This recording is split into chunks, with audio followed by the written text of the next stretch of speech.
তাহলে জুয়ার সঙ্গে সম্পর্ক করা যাবে? যাবে যাবে? জোরে বলুন না। মদের সঙ্গে সম্পর্ক করা যাবে না।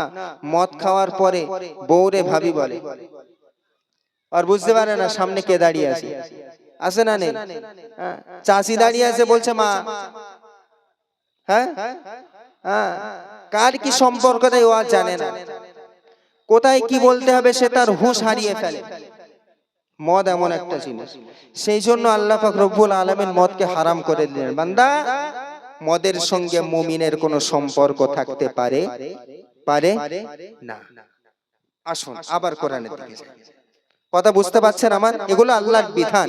আমি প্রথমে বলেছি না আমাদের কবরে যেতে হবে, তো আল্লাহ বিধান জারি করে দিলেন, বান্দা তোমরা যদি এগুলো বর্জন করতে পারো, এগুলো মানতে পারো, তবেই কবর তোমার জন্য আরামদায়ক জায়গা হবে। আমি ওই বোঝাতে যে এগুলো বলছি।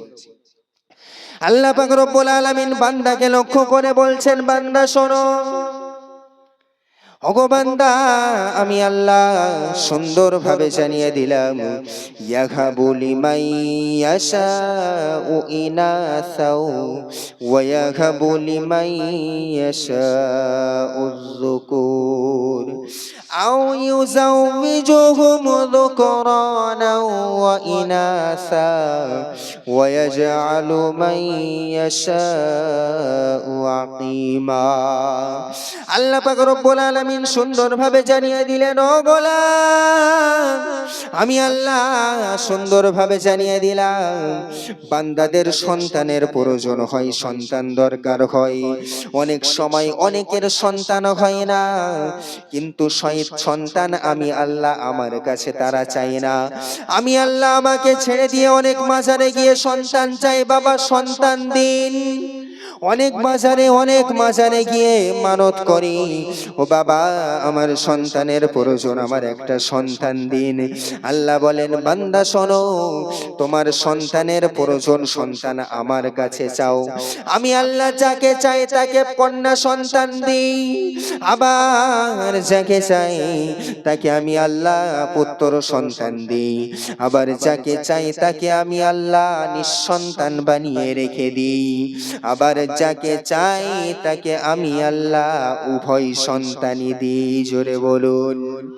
আল্লাহ পাক রব্বুল আলামিন বললেন, ওগো বান্দা শোনো, নিরাশ হওয়ার জায়গা নাই। তুমি কোন মাজারে গিয়ে চাইবে না, তুমি যার কাছে চাইবে আমি আল্লাহ তাকেও তো আমি বানিয়েছি। ওই জন্য আমি রব, শুধুমাত্র আমার কাছে চাইতে হবে। কার কাছে? আল্লাহর কাছে। আপনার সন্তানের প্রয়োজন হবে, ডাইরেক্টলি আল্লাহকে বলবেন, ওগো মেহেরবান আল্লাহ, আমার একটা পুত্র সন্তানের দরকার, আমার একটা কন্যা সন্তান দরকার। কেউ কেউ আবার বলে আমার উভয় সন্তান দরকার। যার উভয় সন্তান দরকার সবকিছু বলতে হবে কার কাছে? জোরে বলুন, আল্লাহর কাছে। আল্লাহ ছাড়া অন্য কারোর কাছে চাওয়া যাইবে না। আজমিরে গেছেন অনেকে? এর ভিতরে কেউ আছেন যারা আজমিরে গিয়েছেন? মাশাআল্লাহ। আজমিরে যারা গিয়েছেন, যারা যাচ্ছেন তারা জানে আজমিরের ভিতরে কিছু পান্ডা আছে। পান্ডা জানেন? আজমিরের ভিতরে কিছু আছে, ওরা ফুরফুরাওয়ালাদের প্রচুর ভয় করে।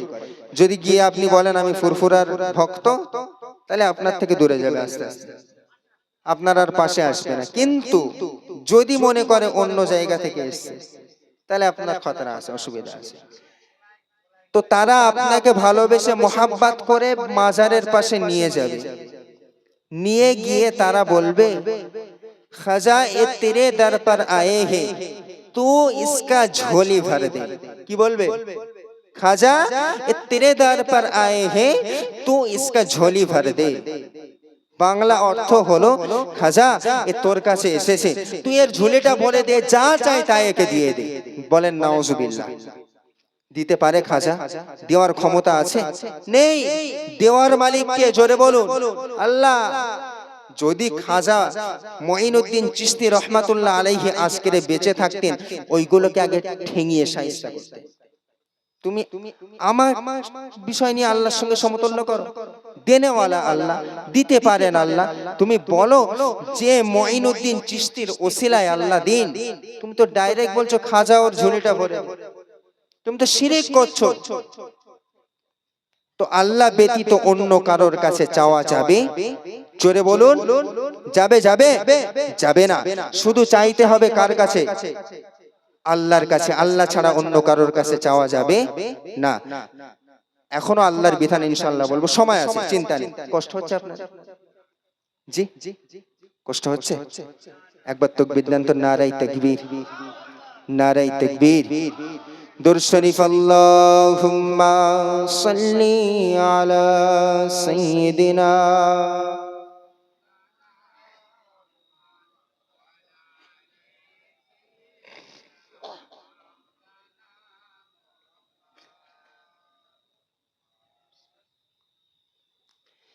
ও গো চাঁদ,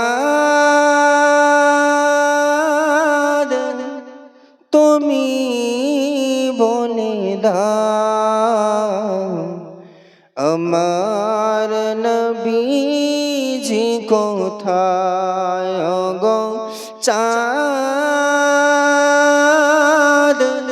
তুমি বলে দাও আমার নবীজি কোথায়? কোথায় গেলে পাবো নবীকে? পাক নবীজি নূরের দিদার। গো চাঁদ, তুমি বলে দাও আমার নবীজি কোথায়? আকাশের তারারা মিটি মিটি চাই নবীর আলোয় তারা নিজেকে হারায়। তারা তুমি বলে দাও আমার নবীজি কোথায়? আকাশের তারারা মিটি মিটি চাই নবীর আলোয় তারা নিজেকে হারায়। ও তারা তুমি বলে দাও আমার নবীজি কোথায়? গো চাঁদ, তুমি বলে দাও আমার নবীজি কোথায়? শত শত হাজিরা হজ পাকে যায় খোদার কাবাকে তারা জড়িয়ে যে কয়। শত শত হাজিরা হজ পাকে যায় খোদার কাবাকে তারা জড়িয়ে যে কয়। ও কাবা,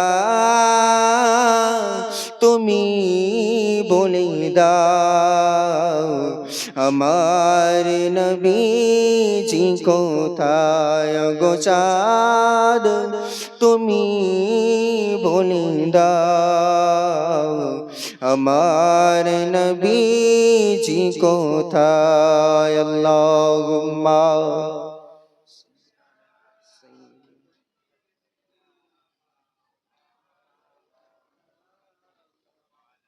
মুহাব্বতের সাথে পড়েন, ওয়া আলা আলি সাইয়্যিদিনা।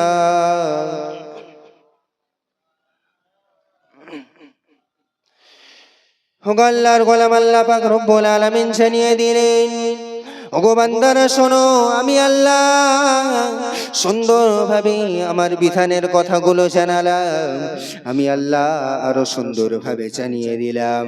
আল্লাহ পাক সুন্দরভাবে সূরা ফুরকানের ভিতরে জানিয়ে দিলেন, وعباد الرحمن الذين يمشون على الأرض هونا وإذا خاطبهم الجاهلون قالوا سلاما আল্লাহ পাক রব্বুল আলামিন বলেন আমার প্রিয় বান্দা হলো তারা ও গোলাম আল্লাহ পাক রব্বুল আলামিন সুন্দর ভাবে জানিয়ে দিলেন আমার বান্দা হলো আমার প্রকৃত বান্দা হলো তারা আল্লাযীনা ইয়ামশুনা আলাল আরদি হাওনা আল্লাহ পাক রব্বুল আলামিন বলেন আমার বান্দা প্রকৃত বান্দা হলো তারাই যারা দুনিয়ার মধ্যে চলাফেরা করে দুনিয়ার মধ্যে ঘোরাফেরা করে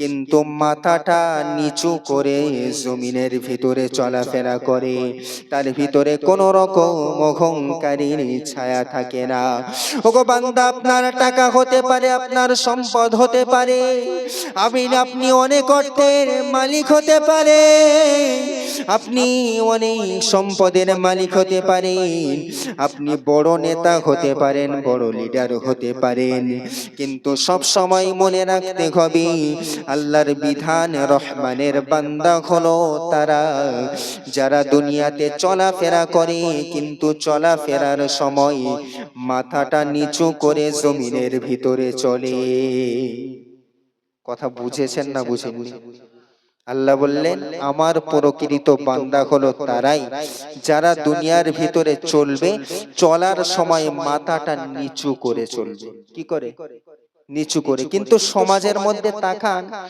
অনেক মানুষ এমন আছে যাদের টাকা পয়সা একটু বেশি হয়ে গেছে কি হয়েছে টাকা পয়সা একটু বেশি হয়েছে ধন সম্পদের মালিক একটু বেশি হয়ে গেছে সে আর পা জমিনে লাগাতে চায় না এমন মানুষ আছে না নেই পা আর জমিনে লাগাতে চায় না কিন্তু আল্লাহ বললেন বান্দা হাল আতা আলাল ইনসানি হিনুম মিনাদ দাহর লাম ইয়াকুন শাইআম মাযকুরা বান্দা ভুলে গেলে হবে না তুমি দুনিয়াতে আসার আগে উল্লেখযোগ্য কিছুই ছিলে না তোমার নাম ছিল না তোমার গ্রাম ছিল না তোমার কোনো অ্যাড্রেস কোনো ঠিকানা কিছুই ছিল না তুমি একটা বিনা উল্লেখহীন মানুষ ছিলে উল্লেখহীন প্রাণী ছিলে তোমার কোনো পরিচয় ছিল না অতএব দুনিয়াতে আসার পরে আর অহংকার করা যাবে না আল্লাহ বলছেন অহংকার আমার চাদর অতএব আমার চাদর নিয়ে তোমরা কেউ টানাটুনি করতে যাবে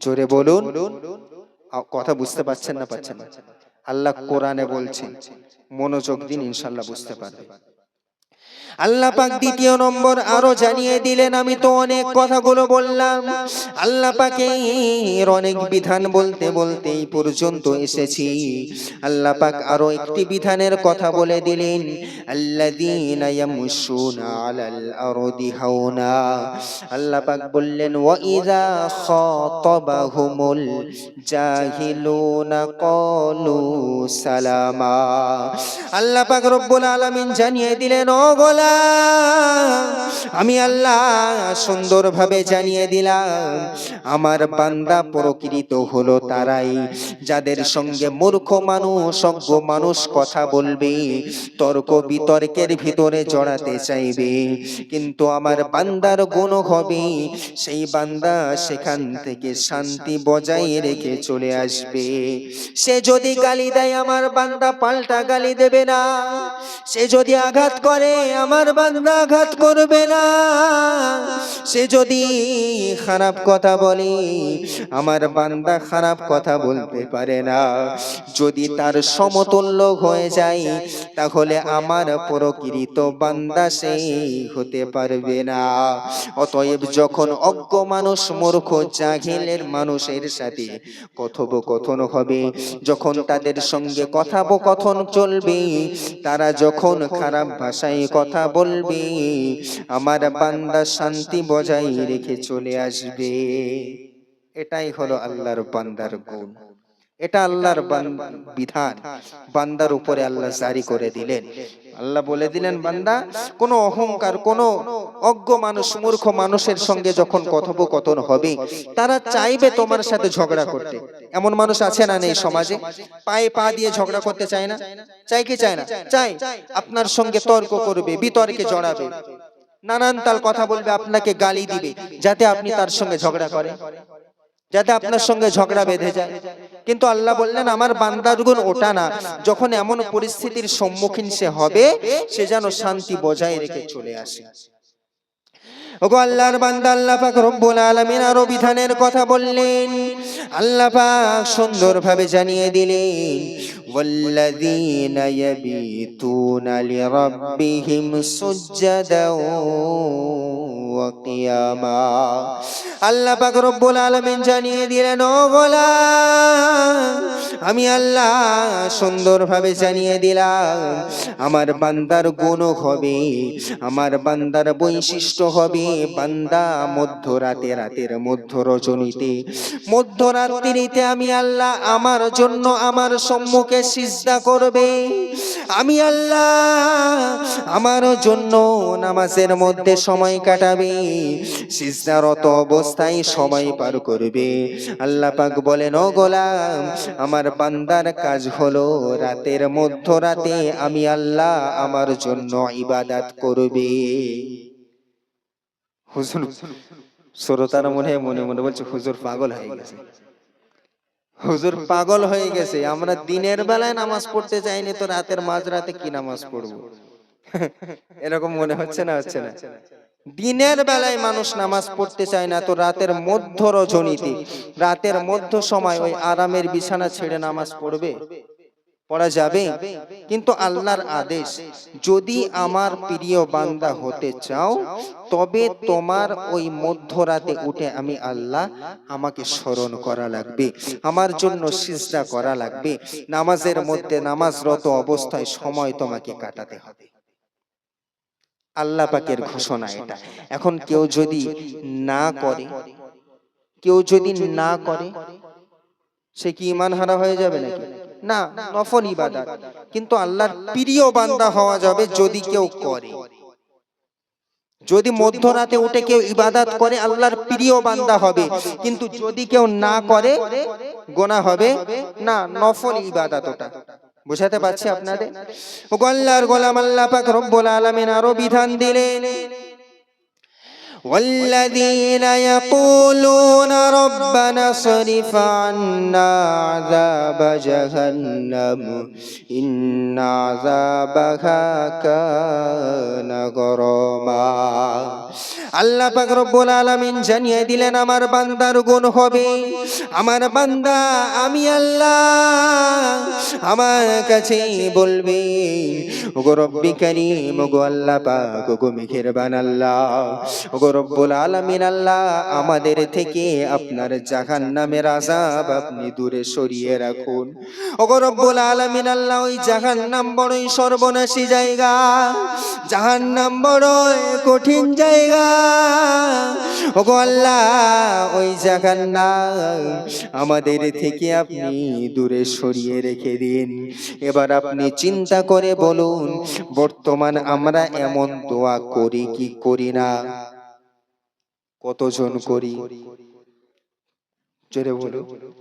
কেউ নামাজ পড়ে না, রোজা করে না, আল্লাহর মনোনীত পছন্দনীয় কাজ কেউ করে না, শুধু দোয়া করছে আল্লাহ জাহান্নাম থেকে আমাকে বাঁচিয়ে নিন। সে দোয়া কবুল করবে আল্লাহ?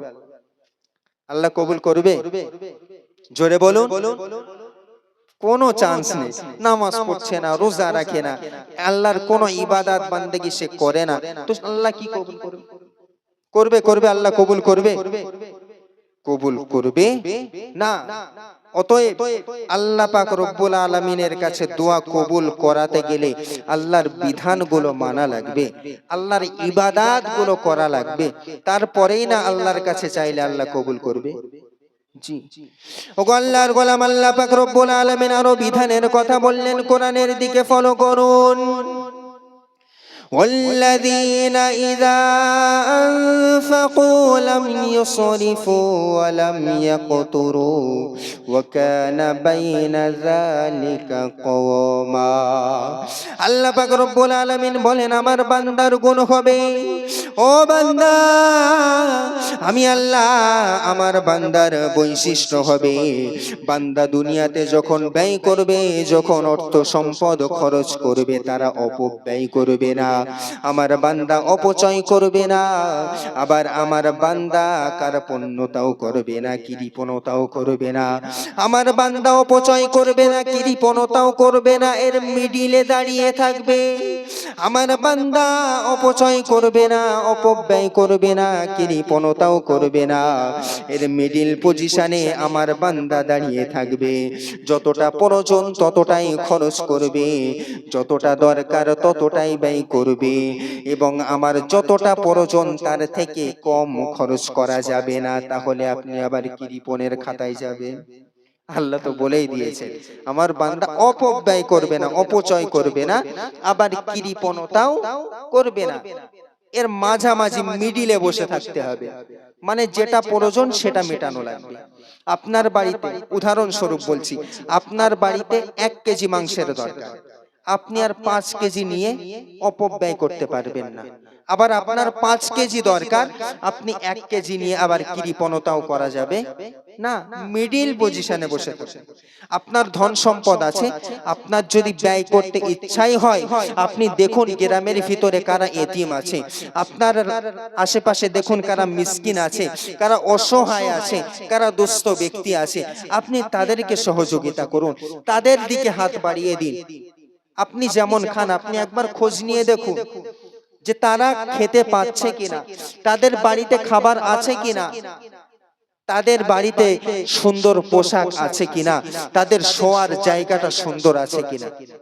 বাবাজি, অপব্যয় করেন না। যদি অপব্যয় করেছেন, অপচয় করেছেন, তাহলে আপনি আল্লাহর কাছে মনোনীত বান্দা হতে পারবেন না। জোরে বলুন না। ওগো আল্লাহর বান্দা, আল্লাহ পাক রব্বুল আলামিন আরো সুন্দরভাবে জানিয়ে দিলেন, والذين لا يدعون مع الله إلها آخر। আল্লাহ পাক রব্বুল আলামিন জানিয়ে দিলেন, ও আমার বান্দারা শোনো, আমি আল্লাহ আমার মতো অন্য কাউকে উপাসনা করো না। আমি আল্লাহ আমার জায়গায় অন্য কাউকে প্রভু হিসাবে বসিও না। আমি আল্লাহ যে এক, আমি অদ্বিতীয়, আমার সঙ্গে অন্য কাউকে মিশানো যাবে না। ও গোলাম, আমি আল্লাহ আমার জায়গায় অন্য কাউকে বসিয়ে ইবাদত করা যাবে না। আমি আল্লাহ শুধু আমাকেই ইবাদত করা লাগবে। সেই প্রথমে বলেছিলাম, মনে আছে? লাইনে আসছে কথা, বোঝা যাচ্ছে না? যাচ্ছে না? হ্যাঁ, প্রথমে বলেছিলাম আল্লাহ বলে দিয়েছেন বান্দা শুধু ইবাদত কার জন্য? আল্লাহর জন্য। আল্লাহর মতো যদি অন্য কাউকে আবার রব বলে আমরা মানি, তাহলে আমরা আর ঈমানওয়ালা থাকবো না। কথা বোঝা যাচ্ছে না? যাচ্ছে না? আমি কি কোরআনের বাইরে একটা কথা বলেছি বলেন তো? সব একটা একটা করে আমি একটা একটা আয়াত বলছি, তাফসীর শোনাচ্ছি আপনাদের। ওগো আল্লাহর গোলাম, আল্লাহ পাক রব্বুল আলামিন আরো একটা বিধান জানিয়ে দিলেন, ولا يقتلون النفس التي حرم الله إلا بالحق। আল্লাহ পাক বললেন, ও গোলাম, আমি আল্লাহ আমার মনোনীত বান্দা হলো তারা, আমি যাদেরকে হত্যা করা হারাম করেছি শরীয়ত সম্মত কারণ ছাড়া, তারা কখনো ওই রহমানের বান্দা তাদেরকে হত্যা করে না। আমি আল্লাহ যাদেরকে নাজায়েজ করে দিয়েছি এদেরকে হত্যা করা যাবে না, এদেরকে মারা যাবে না। ও বান্দা, যদি শরীয়ত সম্মত কোনো কারণ না থাকে, তাহলে কখনো মুসলিম মুমিন কখনো অন্য মানুষকে হত্যা করতে পারে না। ঠিক কিনা? কথা বোঝা যাচ্ছে?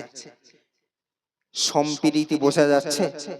সম্প্রীতি বলেছিলাম প্রথমে, আল্লাহ জানাচ্ছে ওরা আমাদের বলে আমরা নাকি জিহাদি, আমরা মৌলবাদী।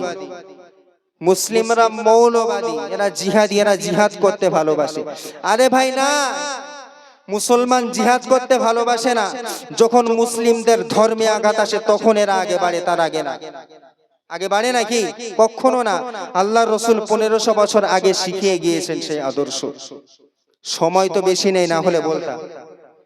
ওগো আল্লাহর গোলাম, আল্লাহ পাক রব্বুল আলামিন আরো একটা বিধান জানিয়ে দিলেন, ওয়ালা ইয়াজনুন ওয়া মান ইয়াফআল যালিকা ইয়ালকা আসামা।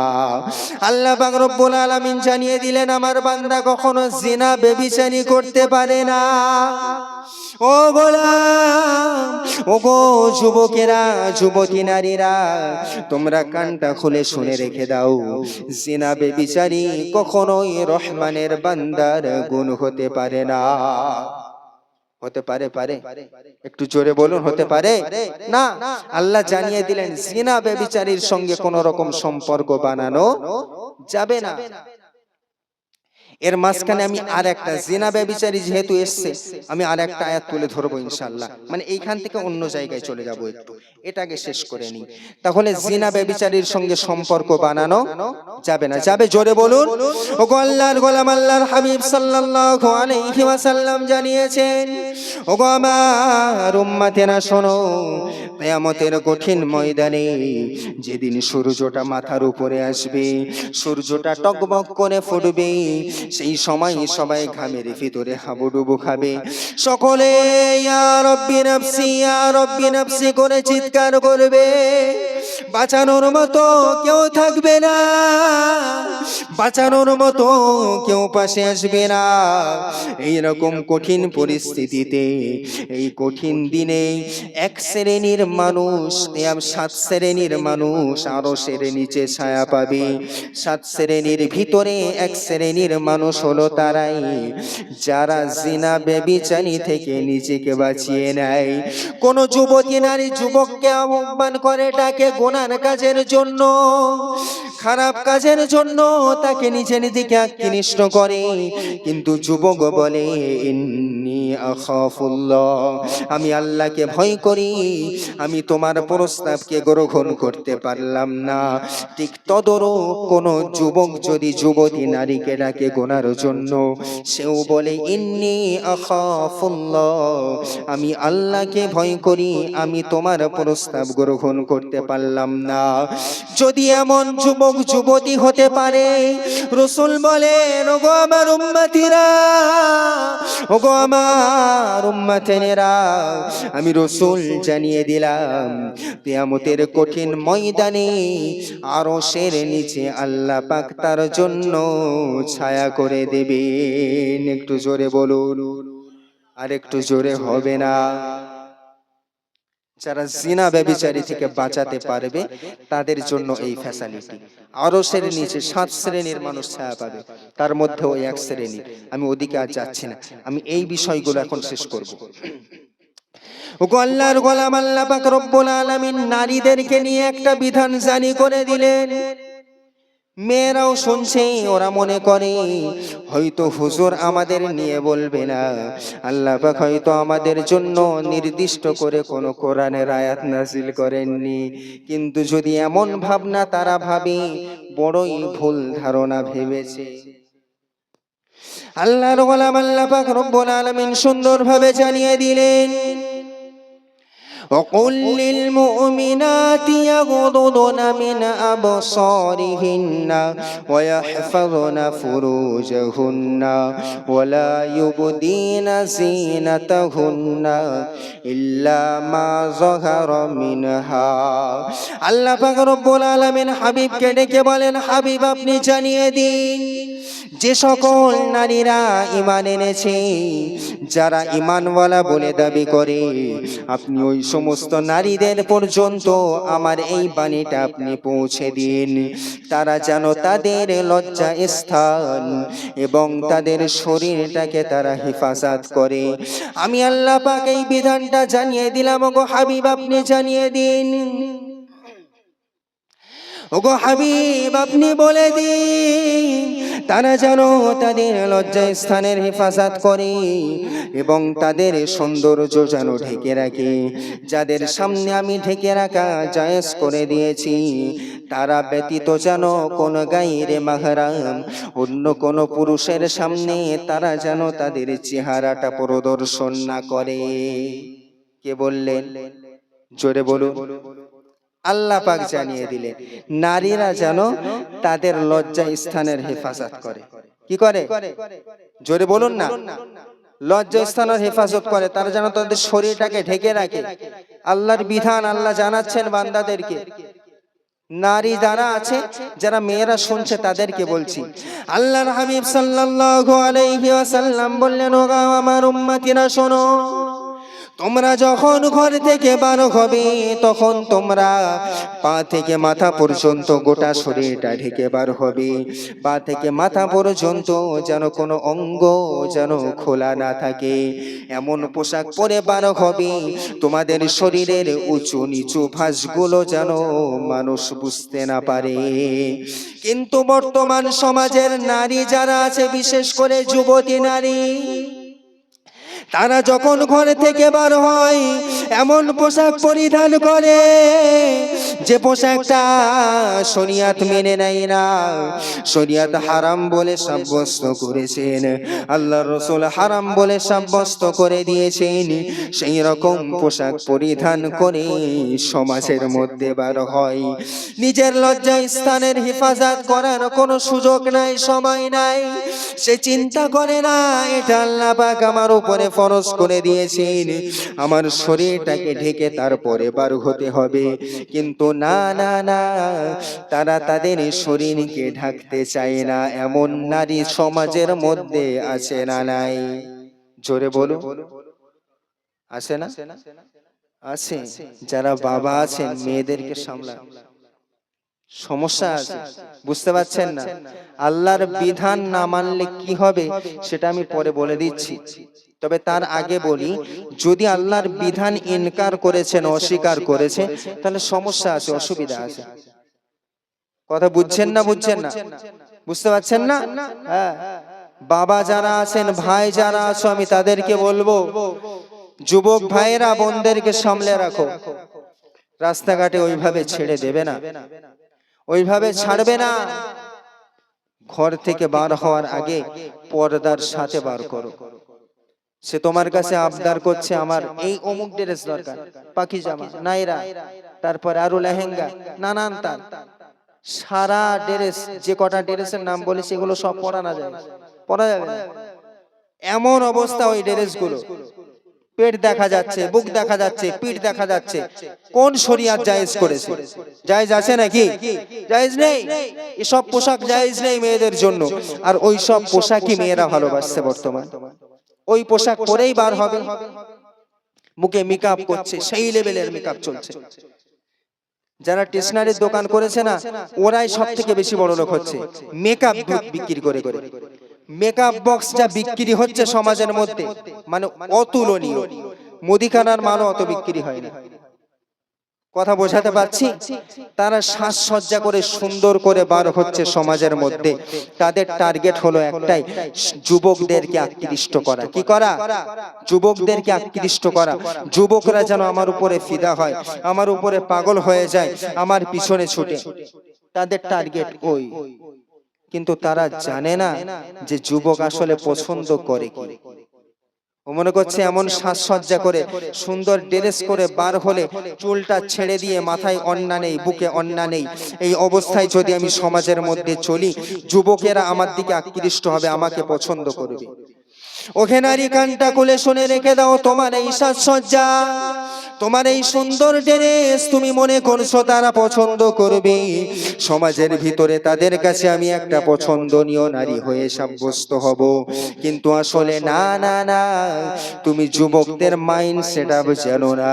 তোমাকে পছন্দ করবে ঠিকই পার্কে সময় কাটানো পর্যন্ত, তোমাকে পছন্দ করবে ঠিকই হোটেলে নিয়ে সময় কাটানো পর্যন্ত, তোমাকে পছন্দ করবে ঠিকই যখন রুম ডেটে সময় কাটানো পর্যন্ত। কিন্তু মনে রেখে দাও, যখন জীবন সঙ্গিনী খুঁজতে যাবে, যখন জীবন সঙ্গিনী হিসাবে বেছে নিতে যাবে, তখন আগে দেখবে মেয়েটার ভিতরে আদর্শ আছে না নেই, মেয়েটা ইসলামিক বিধান মানে কি মানে না, রাসূলের আদর্শ মেনেছে কি মানেনি, তার ভিতরে ইসলামিক চারিত্রিক দিকগুলো পাওয়া যায় কি যায় না, তার লাইফ স্টাইল সম্পর্কে গ্রামের মধ্যে, তার বাড়ির আশেপাশে লোকদের কাছে খোঁজ নেবে, মেয়েটি কেমন, খোঁজ নেবে না নেবে না? জোরে বলুন। কথা বুঝছেন? হ্যাঁ, মেয়েরা মনে করছে আমাকে ভীষণ পছন্দ করে, আমি এইরকম সাজসজ্জা করে গেলে ওরা আমাকে পছন্দ করবে। আসলে না বোন, তুমি জানো না, তুমি তোমাকে চেনো না, তুমি দামি, তুমি খুব দামি সম্পদ, তুমি হলে হীরার টুকরা। রাসূল তোমাকে হীরা বলে সাব্যস্ত করেছে, হীরা বলে তোমাকে প্রাধান্য দিয়েছে, কিন্তু তুমি আলু পেঁয়াজের মতো ফুটপাতে বিক্রি করে নেওয়ার মতো হয়ে গেছো। আলু পেঁয়াজ যেমন ফুটপাতে বিক্রি হচ্ছে, হীরাও এরকম ফুটপাতে বিক্রি করতে যাচ্ছে। আসলে কি তাই? হীরার স্থান কোথায়? ঘরের ভিতরে, কাচের ঘরের ভিতরে, বাক্সের ভিতরে, শোকেজের ভিতরে, আলমারির ভিতরে। আর আলু পেঁয়াজের জায়গা হচ্ছে খাটের নিচে, ঠিক কিনা? জোরে বলুন। জি। কিন্তু বোনেরা নিজেদেরকে চিনলো না যে তারা কতটা দামি, মায়েরা নিজেদেরকে চিনলো না তারা কতটা দামি, তারা যে কত দামি সম্পদ এটা তারা বুঝলো না। ওরা মনে করছে আমি শরিয়াত বিরোধী ড্রেস পরব, শরিয়াতের হুকুম বিরোধী লেবাস আমি পরিধান করব, শরিয়াত যেটা বলেছে তার বিপরীতে আমি চলবো, এটাই মানুষের কাছে পছন্দনীয় হয়ে দাঁড়াবো। কিন্তু আসলে তা না।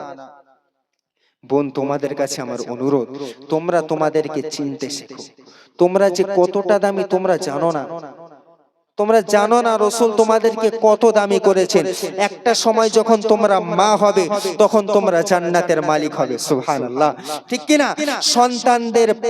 সন্তানদের জন্য মায়ের পায়ের নিচে হলো জান্নাত, আল্লাহ রাসূল বলেছেন।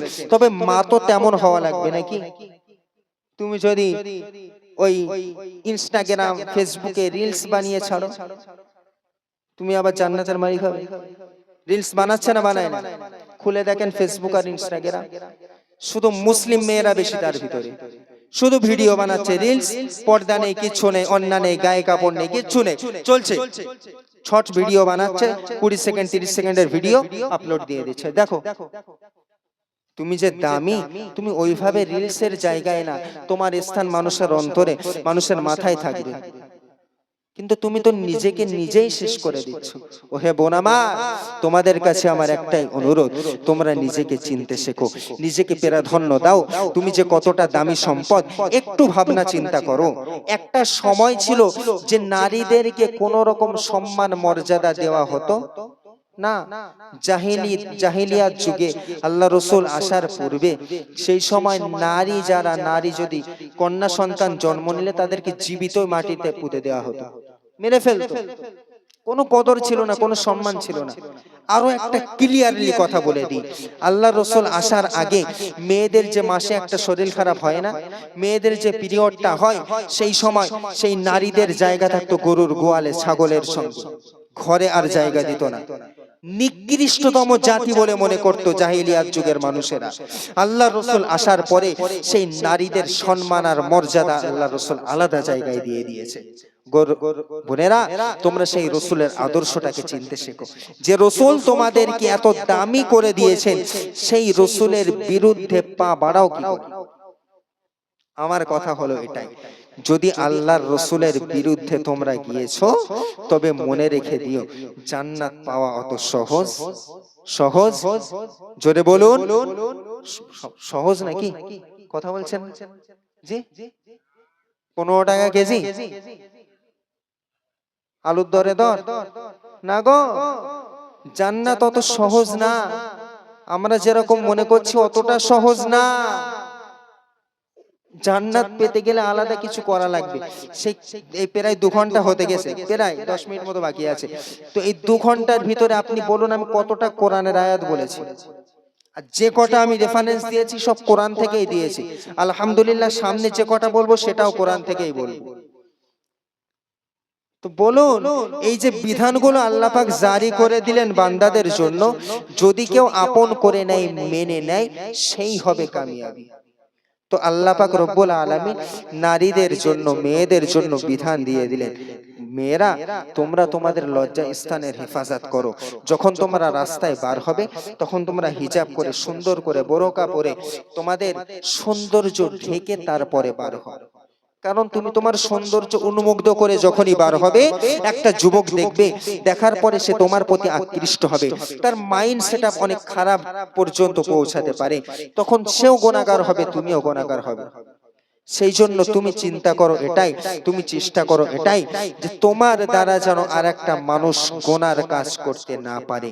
চেষ্টা করতে হবে এটাই। আল্লাহ পাক বললেন কুনতুম খায়রা উম্মাতিন উখরিজাত লিন-নাস তা'মুরুনা বিল মারুফি ওয়া তানহাউনা আনিল মুনকার।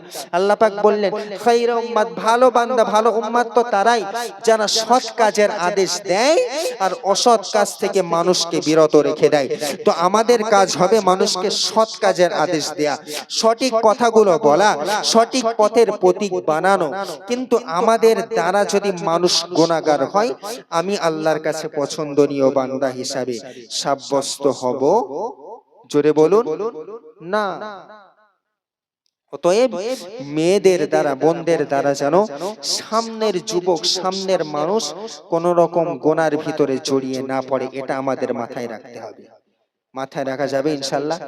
যারা বাবা আছেন মেয়েদেরকে সঠিকভাবে লালন পালন করবেন ইনশাআল্লাহ। জোরে বলুন, জোরে বলুন। ইচ্ছা হয় না? জান্নাতে যাওয়ার ইচ্ছা মনে হচ্ছে কারণ নেই, ভাব পাচ্ছি না আমি। ওগো আল্লাহর গোলাম, আল্লাহর হাবিব সাল্লাল্লাহু আলাইহি ওয়াসাল্লাম বললেন, ওগো আমার উম্মতেরা শোনো, ওগো উম্মাত, আমি রাসূল সুন্দরভাবে জানিয়ে দিলাম একটা নারী চারজন পুরুষকে জাহান্নামে নিয়ে যেতে পারে। একটা নারী চারজন পুরুষকে জাহান্নামে নিয়ে যাওয়ার ক্ষমতা রাখে। প্রথম নম্বরে হলো বাবা, দ্বিতীয় নম্বর হলো বড় ভাই, তৃতীয় নম্বরে হলো স্বামী, আর চতুর্থ নম্বরে হলো তার সন্তান। এই চারজন পুরুষকে একটা নারী জাহান্নামে নিয়ে যেতে পারে। মনে রাখতে হবে কজনকে জান্নাতে জাহান্নামে নিয়ে যেতে পারে। জোরে বলুন, চার শ্রেণীর পুরুষ। বাবা আছে, বড় ভাই আছে, স্বামী আছে, সন্তানও আছে। তো এই যারা বসে আছেন কারণ মেয়ে নেই মনে হচ্ছে, আছে? আছে? যার আছে আমি হাত তুলতে বলছি না, তবে এতটুকু বলে যাব, আপনার মেয়ে যেন আপনার জাহান্নামের কারণ না হয়ে যায়, এটা খেয়াল রাখবেন। ওগো ভাই, যুবক ভাই, তোমার বোন যেন তোমার জন্য জাহান্নামের কারণ না হয়ে যায়, এটা খেয়াল রাখবে। ওগো স্বামী যারা আছেন, আপনার স্ত্রী যেন আপনার জন্য জাহান্নামের কারণ না হয়ে যায়, এটা খেয়াল রাখবেন। কথা বোঝাতে পারছি? হ্যাঁ বাবাজি, জান্নাত অত সহজ না। যতটা সহজ আমরা মনে করছি অতটা সহজ না।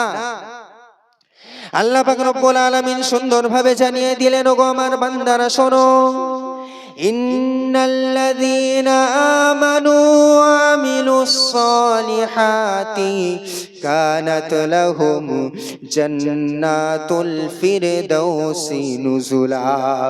আল্লাহ পাক রব্বুল আলামিন জানিয়ে দিলেন, ও গোলাম, ওগো আমার বান্দারা শোনো, আমি আল্লাহ সুন্দরভাবে জানিয়ে দিলাম, তোমরা যারা ঈমান এনেছো, আমি রব, আমাকে ঈমান, আমার উপরে বিশ্বাস করেছো, ওগো আমার বান্দারা, তোমরা সৎ কাজ করো, তবেই তোমাদের জন্য জান্নাতুল ফিরদাউস আমি রেখে দিয়েছি। তোমরা যারা ঈমানওয়ালা নিজেকে দাবি করো, তোমরা যারা বলো ওগো আল্লাহ আমি আপনার বান্দা, আমি আপনার উপরে ঈমান এনেছি, আমি আপনার উপরে বিশ্বাস রেখেছি, ওগো রব, তার সাথে সাথে আমি সৎ কাজও করি। আল্লাহ বললেন কানাত লাহুম জান্নাতুল ফিরদাউসি নুজুলা। ওগো বান্দা, চিন্তার কোনো কারণ নাই, আমি আল্লাহ তোমার জন্য জান্নাতুল ফিরদাউস রেখে দিয়েছি। জোরে বলুন, আর একটু জোরে হবে না? ঘুম পাচ্ছে? 10:30 বাজে গো, ঘুম পাচ্ছে? একবার দরুদ শরীফ আল্লাহুম্মা সাল্লি আলা।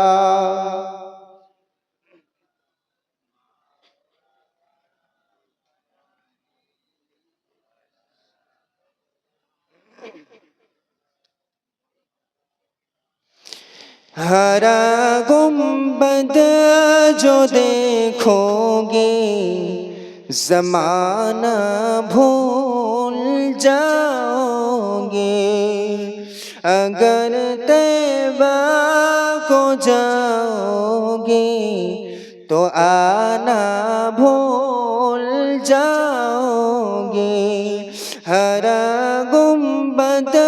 जो देखोगे जमाना भूल जाओगे अगर तैबा को जाओगे तो आना भूल जाओगे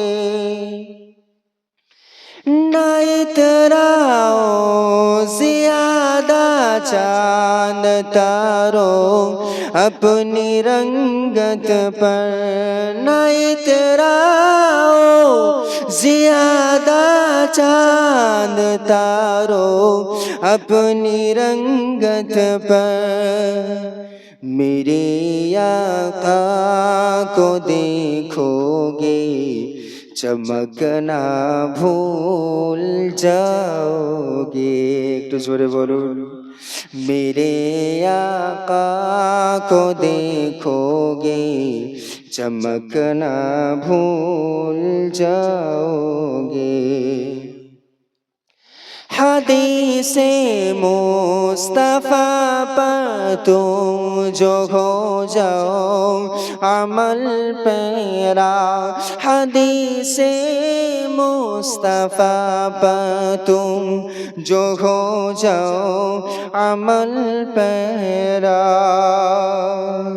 कसम रब की कभी माँ को सताना भूल जाओगे कसम रब की कभी माँ को सताना भूल जाओगे अगर तुम गौर से मेरे नबी की नात सुन लोगे अगर तुम गौर से मेरे नबी की नात सुन लोगे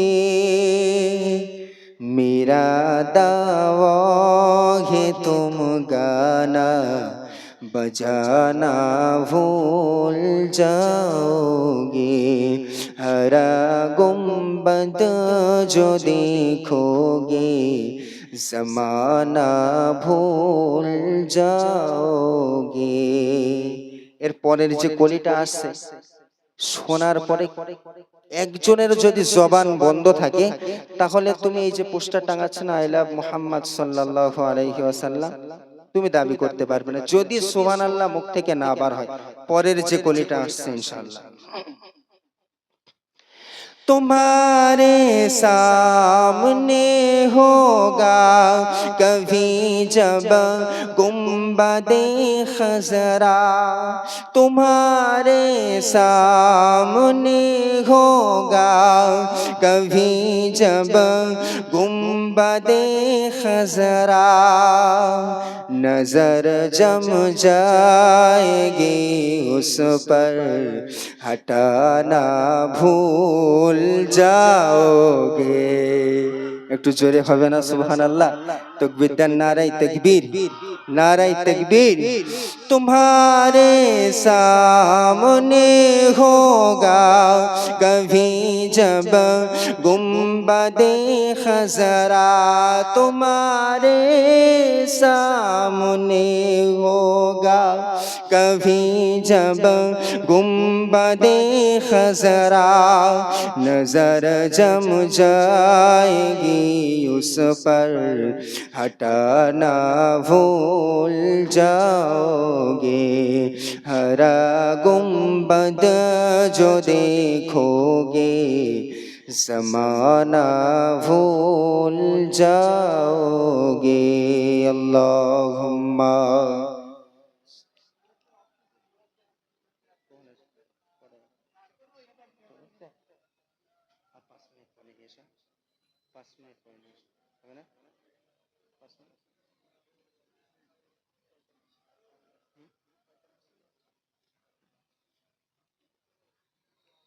মাশাআল্লাহ প্রথমে তো কয়েকজন বসেছিলেন আলহামদুলিল্লাহ এতটা সূরাতে চলে এসেছে আচ্ছা বলুন আমি এতক্ষণ আলোচনা করেছি কোরআনের ভিতরে না কোরআনের বাইরে যারা প্রথম থেকে আছেন তারা ভালো বুঝবেন কোরআনের বাইরে না কোরআনের ভিতরে জোরে বলুন কোরআনের ভিতর থেকে আল্লাহ পাক রব্বুল আলামিন আমাদের জন্য আরেকটা আদেশ করে দিচ্ছেন।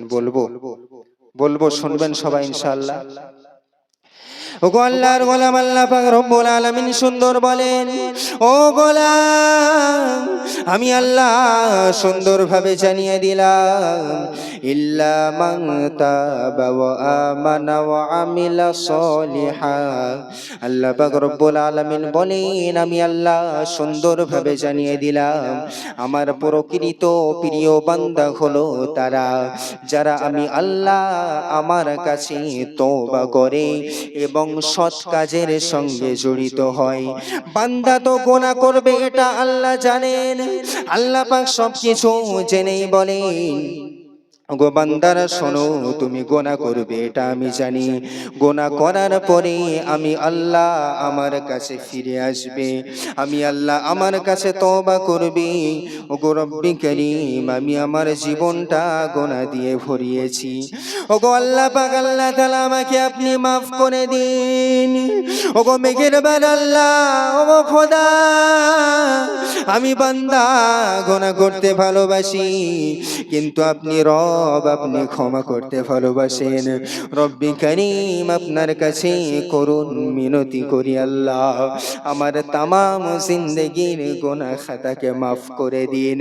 আল্লাহ পাক বলেন, কোন বান্দা গুনাহ করার পরে তওবা করে এবং নেক কাজের সঙ্গে জড়িত হয়, আমি রব জানিয়ে দিলাম সেই ব্যক্তিটি হলো আমার প্রিয় বান্দা। আল্লাহ পাক রব্বুল আলামিন তারপরে আদেশ করছেন, একটু সুন্দর করে ফলো করুন, এটা সবার জন্য কাজে লাগবে। আল্লাহ পাক সুন্দরভাবে বলেন, ওয়াল্লাযীনা লা ইয়াশহাদুনা আস-সূরা ওয়া ইযা মাররু বিল-লাগবি মাররু কিরামা। আল্লাহ পাক রব্বুল আলামিন সুন্দরভাবে বলেন, ওগো বান্দা শোনো, আমি আল্লাহ সুন্দরভাবে জানিয়ে দিলাম, কোন বান্দা দাবি করবে আমি আল্লাহর প্রিয় বান্দা, কোন বান্দা দাবি করবে আমি আল্লাহর মনোনীত বান্দা। হুজুর চলে এসেছে, আলোচনার লম্বা না,